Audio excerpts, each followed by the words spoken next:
பெரியவா கைக்கு வந்துடுத்து. என் கைக்கு வந்தாலும் எடுத்து நடத்த போறது அடையபுலம் பசுபதி ஐயர் தான். சர்வமுக்தியார் நாமங்கிற அங்கீகாரம் அவருக்கு தானே இருக்கு. அதுவும் கைங்கரியமா செய்ய போறார். Free service. Power of attorney ready பண்ணினா கையெழுத்து போட்டுடலாம். பெரியவா எந்த டாக்குமெண்ட்லையும் கையெழுத்து போடுறதில்ல. மடத்தோட ஸ்ரீமுக முத்திரையை தான் உபயோகப்படுத்துறது வழக்கம். ஓஹோ, மடத்தில் பரம்பரையாக வந்துட்டுருக்கிற ப்ராக்டிஸ் இது. பரம்பரையா வந்துட்டு இருக்கிற பிராக்டிஸ்னா அதை மாத்த எனக்கு அதிகாரம் ஏது? இதுவரை எப்படி நடந்துட்டு வந்ததோ அப்படியே தான் நடத்தணும். ஆகட்டும் பெரியவா.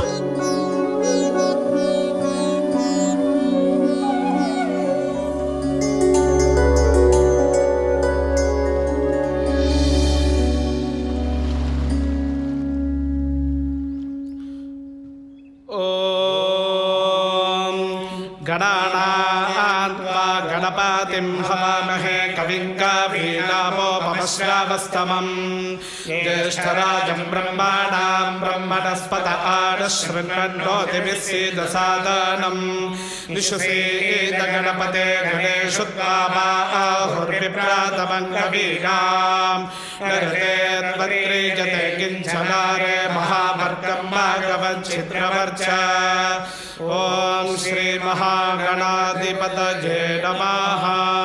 प्रणमो देवी सरस्वती राजेभिर्वाजिनीपति धीराविद्यावतो। ओम श्री महासरस्वत्यै नमः। वेदावादस्य वर्तरिमुनोर्विश्वस्य बृहतः वेदागे अध्यासाते। ओम श्री वेद पुरुषाय नमः।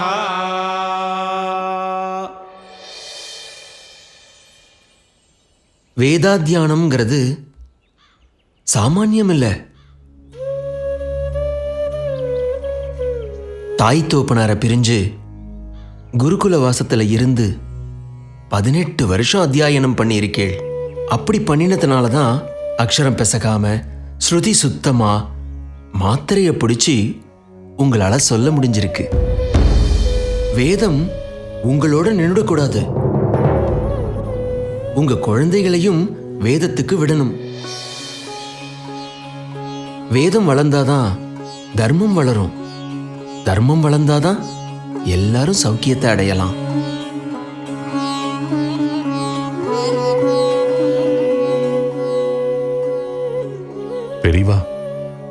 பெரியவாளை பார்க்க ஒரு இஸ்லாமியர் வந்திருக்கார். வாசல்ல காத்துட்டு இருக்கார் பெரியவாளுக்காக.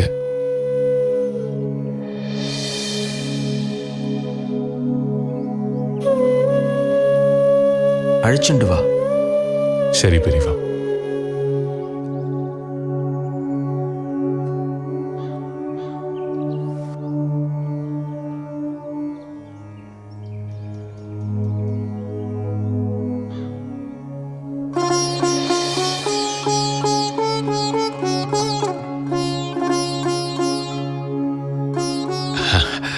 வணக்கம்.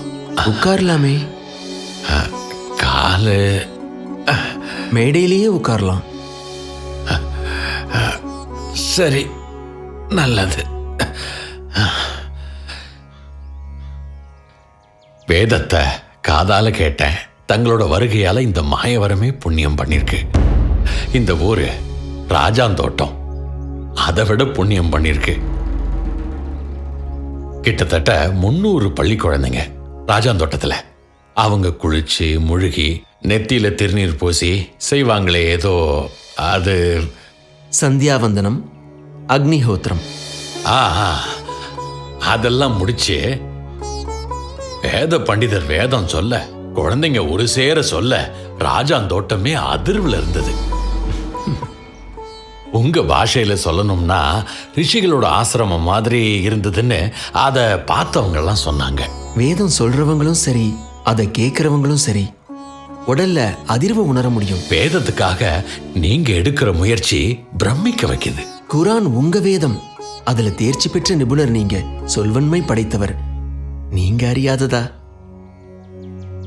உங்க மதத்துல இருக்கிற பொதுவான தர்மங்கள் என்னென்ன? தாங்களோ மகான், உங்க முன்னால நான் என்னத்த சொல்ல முடியும்? எல்லா மதங்களும் தர்மத்தை தான் வலியுறுத்துது, கடவுளை அடையிற பாதையத்தான் சொல்லுது. இறைவன் சத்திய பொருள், அவனை விட உயர்ந்த பொருள் எங்கேயாவது இருக்கா? அந்த இறைவனை உங்ககிட்ட என் உள்ளத்துல நான் பார்க்கிறேன். எவர் இடத்துல அன்பு இருக்கோ, உதவி செய்யற பண்பு இருக்கோ, அவர் தானே கடவுள்.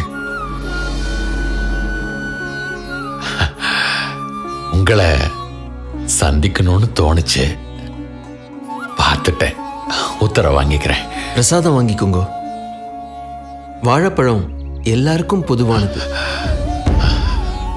நல்லதுதான். சந்தனம் நம்ம 2 மதத்துக்கும் பொதுவானது. சரி, நான் உத்தரவு வாங்கிக்கிறேன்.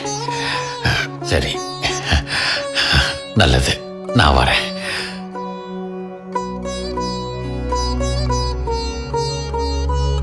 அடடடடா, என்ன ஞாபக சக்தி!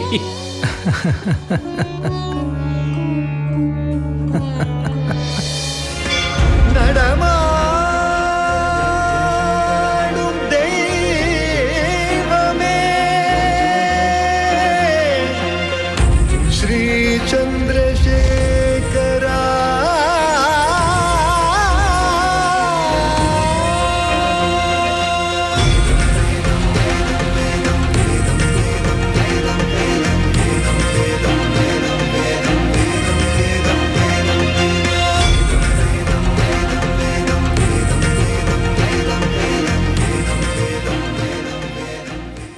ஜெய் ஜெய் சங்கர ஹரஹர சங்கர. பெரியவாளுக்கு 21 வயசு. பெரியவாளோட முகத்தில் உள்ள தேஜஸ், மடத்தோட பாரம்பரியத்தை போஷிக்கணுங்கிற பொறுப்பு, தர்மத்தை நிலைநிறுத்த பாடுபடுற முனைப்பு, மற்ற மதத்தினருக்கு கொடுக்குற மதிப்பு, சந்நியாச தர்மம் நழுவாமல் நடந்துக்கிற சிறப்பு, இதெல்லாத்தையும் இது வரைக்கும் பார்த்தேன். காசிங்கிறது சிவக்ஷேத்திரம். ஆனால் சிவக்ஷேத்திரத்தில் ராமநாமம் சிவபெருமானே காதில் ஓதுவாராம். ராமநாமத்தை அந்திம காலத்தில் ஆதிசங்கரர் சொல்லியிருக்கார், யதாவர்ணே கர்ணமூலேங்கிற ஸ்லோகத்துக்கு மூலமாக. திருப்பதி பெருமாளுக்கு பல அஸ்திரங்களாம் திருமேனியில், சிவனோட அஸ்திரங்கள். பெரியாழ்வார் சொல்லியிருக்கார் பாடலில், தாழ்ச்சடையும் நீள்முடியும் அப்படிங்கிற பாடலில் சிவனும் விஷ்ணுவும் ஒன்று தான் ஆதாரத்தோடு சொல்ல போகிறார் நம்ம பெரியவா வரப்போகிற எபிசோடில். சிவனாக இருந்தால் என்ன, விஷ்ணுவாக இருந்தால் என்ன, காணிக்க இருந்தால் தான் ஓடும் வண்டி. எங்கள் வண்டியும் அதை நம்பி தான் ஓடுறது. 5 ரூபாயும் ஓகே, 5 பக்கத்தில் 5 சைபர் இருந்தாலும் ஓகே. பெரியவாச்சாரணம்.